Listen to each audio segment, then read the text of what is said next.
NATO foreign ministers say there'll be a high price to pay for any new military aggression against Ukraine.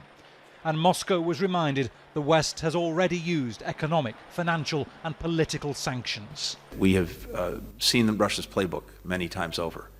And part of that playbook is to attempt to create and manufacture a so-called provocation as justification for something that Russia is planning to do all along.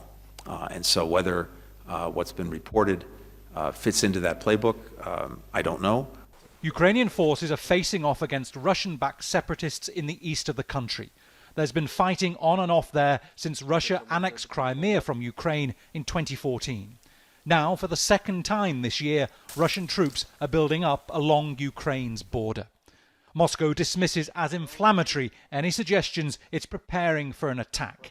And President Vladimir Putin says he has his own red lines if NATO countries involve themselves further in Ukraine. If some kind of strike systems appear on the territory of Ukraine, the flight time to Moscow will be 7 to 10 minutes, and 5 minutes in the case of a hypersonic weapon being deployed. Creating such threats in Ukraine poses red lines for us, but I hope it doesn't come to that.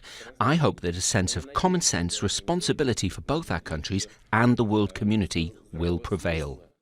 Russia says NATO has deployed a significant amount of military hardware near its borders.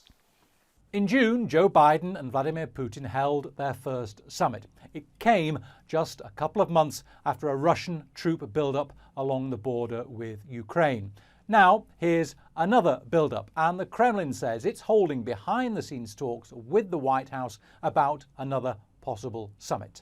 The Biden administration says it doesn't know of any plans, but it does say it's been holding talks with Russian officials about Ukraine. Bernard Smith, Al Jazeera, Moscow.